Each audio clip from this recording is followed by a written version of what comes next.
could one day be fake plants, just to give us that old image or that rustic feel, right? So there's ways of playing that. One of the greatest examples of accelerating change is technological change. We've only really had computers for roughly 60, 70 years. So, at the tail end of World War II, we started having the first computers being developed, and now the computing power that used to fill a room this size can be done by something that fits in your pocket. So not only is technology advancing, it's becoming more accessible, it's easier to carry around with us, it gives us an incredible power, but it also has an incredible power over us. And this is accelerating. This goes till 2045, and this talks about the point, the point of singularity, which is where the limits between what is biological and what is technological are so blurred you can't really differentiate between the two. That's the definition of that. People have been predicting that we're at that point, and they're not too far off based on the data that we've seen, based on the way trends are working. I mean, how much technology exists within your body right now? How many pieces of metal do you have within your body? More and more people have bits and pieces here and there, and technology is getting smaller and smaller and more accessible. When does it become a chip in the arm? And why does it stop there? It can only progress further and further. Smartphones, as we all know, so it took 16 years to reach 1 billion smartphone users. So just the idea that there was a world without smartphones is kind of hard to imagine. So from 1996 to 2012, a good percent, about, a sixth of the world's population has a smartphone. And then in just 6 years later, that number has increased tenfold, at least doubled. So at one point in time, this is how we used to go to sightseeing, right? You'd go with your family, you'd all look and watch, and these are all people listening to someone speak. The Pope. Oh, this is the Pope. Oh, yes. Okay, so this is people at the Vatican listening to the Pope speak. Notice, there's maybe a phone there, so someone might be taking a photo. There might be some people using some older cameras. So this is 2005. When we look at 2013, how do we see the world? We see the world through a screen. It's all about experiences we capture, and then the experiences that we have to then share. So are we actually even having the experience, or are we just transmitting it?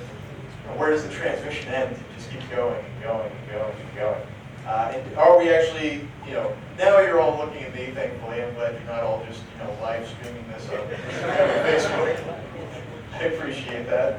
But that, very well, we could be doing this workshop in 2 years, and that could be the case. It wouldn't surprise me. Or if we did it with a younger crowd, that wouldn't surprise me either, because, if we went to like a high school, they might all just be like, here I am at a futures workshop, like it, more likes, hit the heart button, smash that like button, is that what they say? All right. So, what we hope futures studies can do, so I'm going to give you another metaphor to kind of explain what we're doing with futures. So imagine the lights are off in this room and the curtains are all drawn, so it's pitch black. Now, you've entered this room, you might be somewhat familiar with it, but you don't have any immediate data, right? So you don't know what's in this room, you know what objects are in here. So at that point in time, you're all entering this room, and this room is the future. So how do we begin to understand or navigate our way through this room? There's chairs and tables, there could be exposed wires, there could be water, there could be lots of hazards, there could be gold, there could be lots of fun stuff in here, there could be the latest iPhone, you don't know. So, all planning strategy, we use processes. So, imagine we give you a flashlight. So, it's a kind of a, I think actually, you'll see in your rooms there is a flashlight. There's a flashlight in my room at least. It's not a very good flashlight. You screw the top and it shines a little beam, and so now I can give you that flashlight and come to this room, it's pitch black. You'll see what's in that beam, right? So very limited ability, but you can kind of start to make ways. That's what data and modeling does for us in the first place. So when we start collecting data, when we do our research, check the web, we go to the library, if people still do that, and open the books and see what's actually in them. We can kind of get a better picture. That's our first, low resolution flashlight, if you will. So it gives us, again, a limited view, but gives us something we can use. So additionally, we can do consultations, we can do further research. I can consult the web, or I can go to other libraries, I can leave Kuala Lumpur, I can talk to other people. We can do workshops like this, we can do focus groups, and it's about building more and more data. So then our beam gets a little bit bigger, so we can see a little bit more of the room, get a better understanding of what's going on there. But there's still a significant amount of shadows. We don't quite know what might be beyond the actual focus of our light. So we try to gain more insight as much as we can. So we're hoping that what Futures will do for you, and you can take this to your individual fields as well. That's the nice thing. It is a discipline in and of itself, with theories, models, and different ways of going about it. But what's beautiful about Futures is that you can apply it to other things. You can apply it to economics, or to anthropology, or to physics, Islamic studies, whatever field you find yourself in. Hopefully we can take what your initial field does in this kind of orangey color, and Futures can make it blue in that respect, not in like a sad respect, but hopefully give you a bigger scope of analysis for what you can see. And so we can look at the challenges, we can look at trends. So we're not just, we have all this initial research we've done, but now we can say, oh, look here, we're seeing a building of this. So there's a technological trend, right? So smartphones are increasing, and so we see a trend developing. And so then we can start saying, well, what's the next thing that's going to happen? Or what could derail all of this?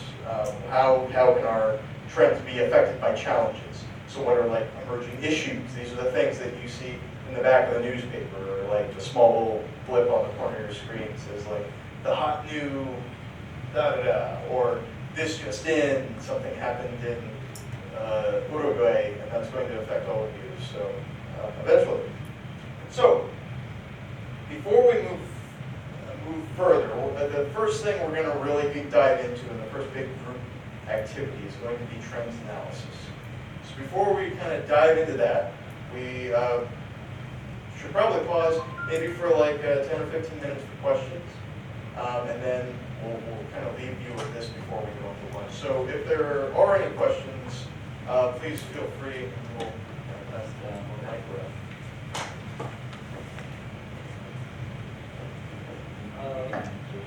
One thing that I have a problem with future studies is that how, especially in terms of application, how do we, since we already have forecast the futures and we plan our planning to achieve, not to achieve, to prevent the future.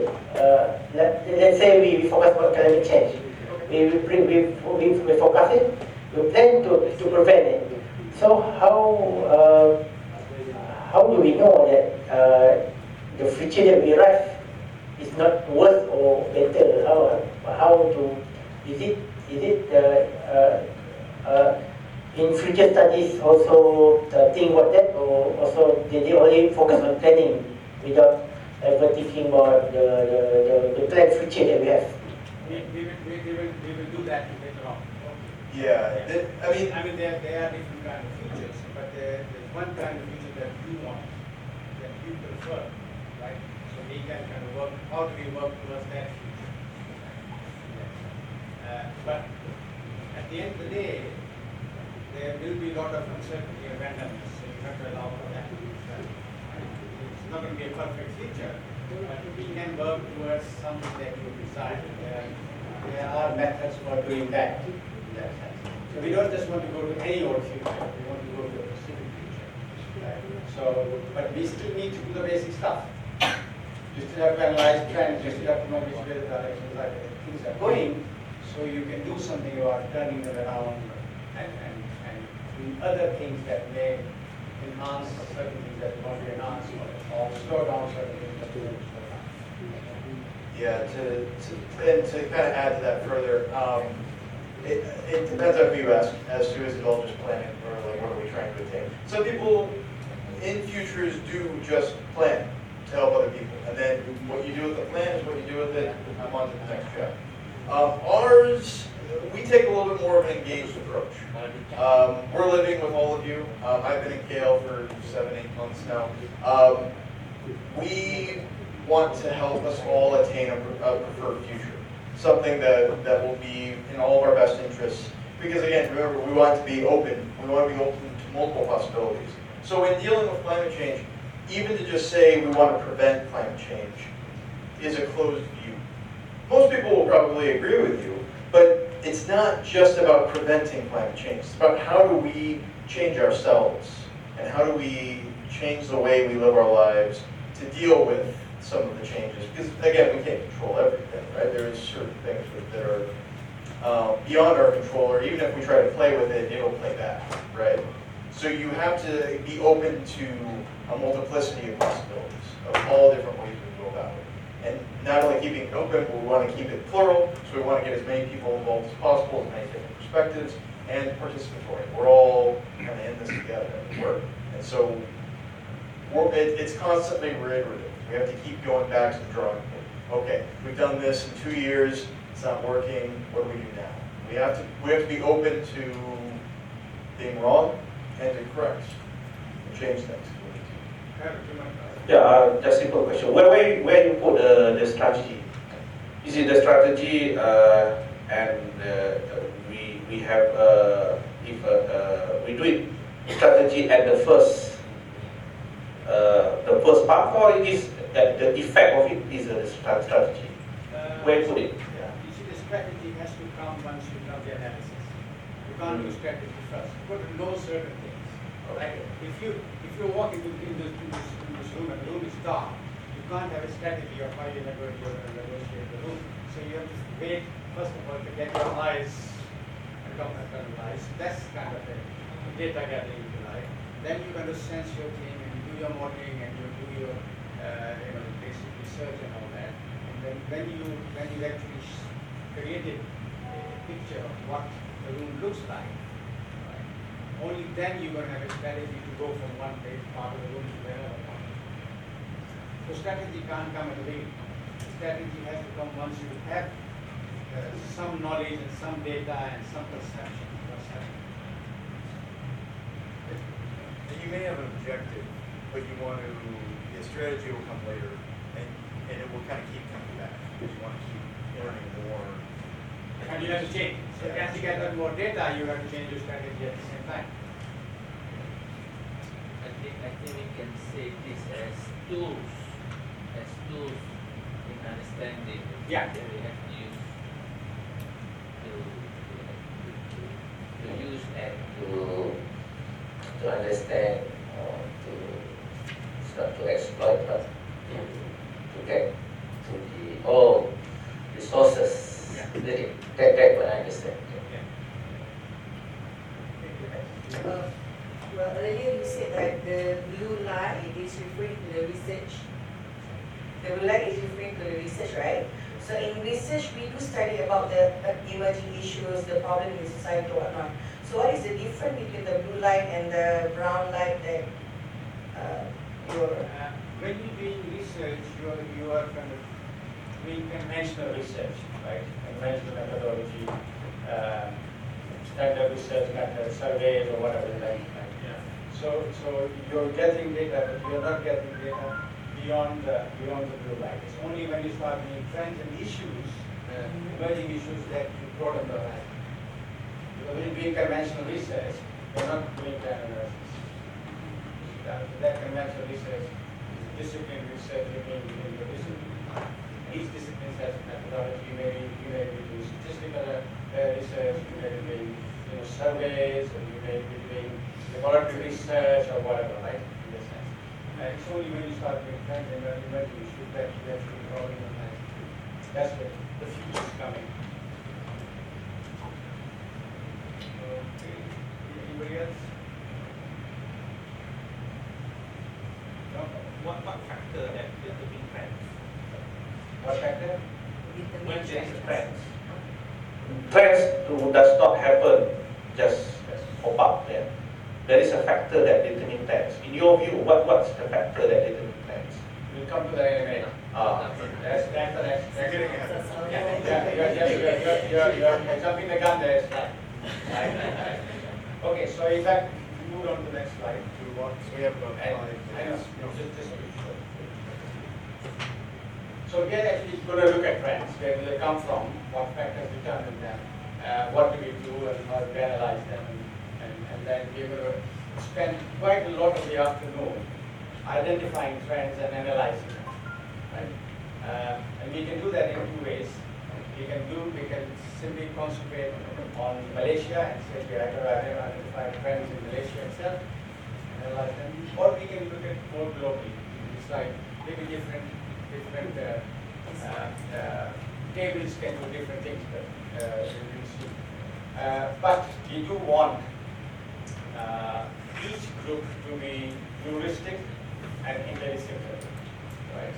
And pluralism here means gender balance, age balance, right, and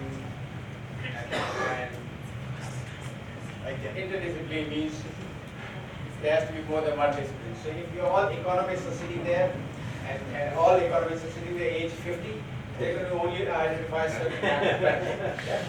And if all the young people are sitting together, they're going to only identify certain other trends. They're not going to pay attention to what the over 50s economists may do, right? So we do one. So I'm not quite happy with the gender balance and the age balance of the groups. So we're going to stay in these tables, right? And so we'll have to kind of rearrange the groups a little bit before we start. So once after lunch, we can break for lunch. After lunch, we go heavy into trends. Okay? Are there any other questions? Any other questions? Then we go for lunch. Yeah.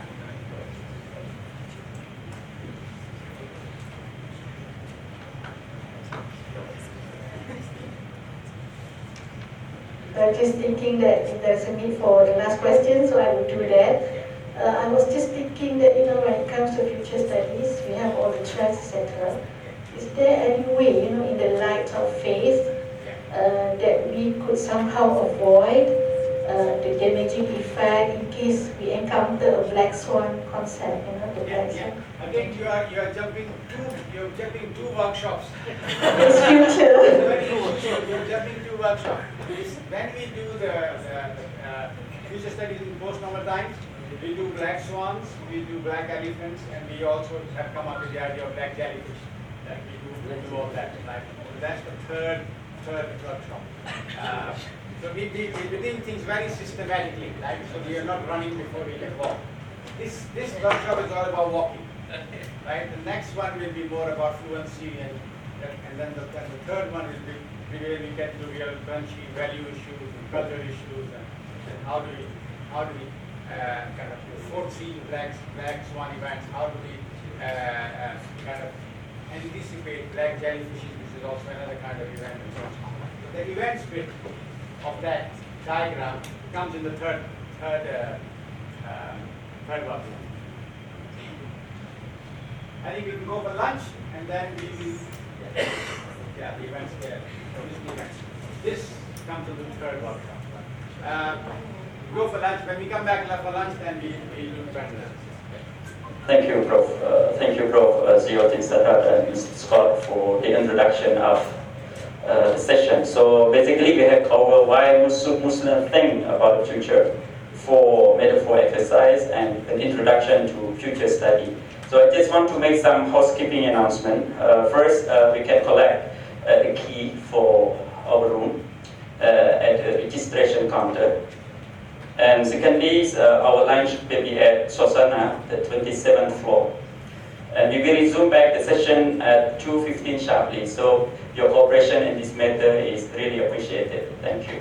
By the way, Dr. Zia and Sumon really appreciate your punctuality, because last main comment from them about punctuality for the first batch. I think I can quote you. They say, how you going to lead your future if you cannot manage your time. Thank you very much.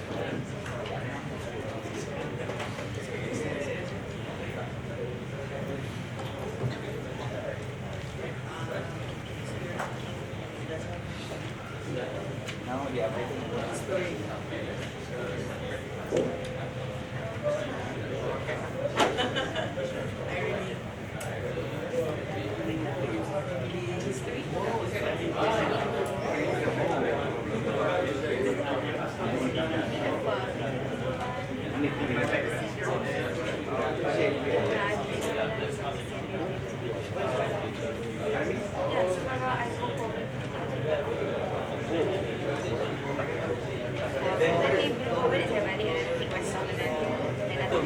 Itu soalan yang lepas.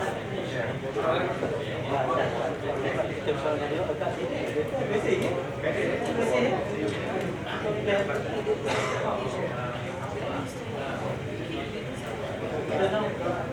But so yeah, we should call. I think we have to get enough. Okay, I would give you. We should call. Do you want to do that?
Jadi macam tak balance. So dengan dia ni, you decide.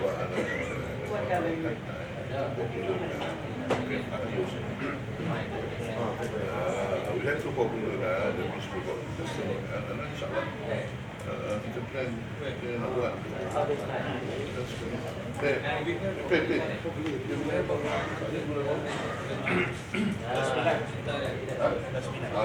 Sebelum 16 September national conference on musical coalition.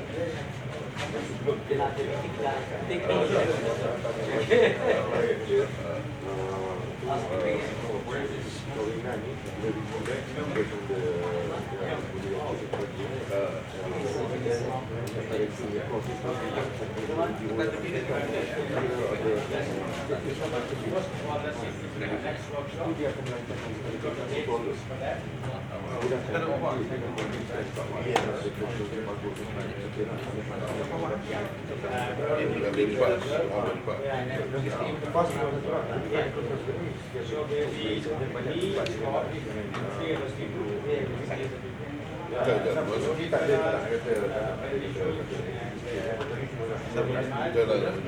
have to balance.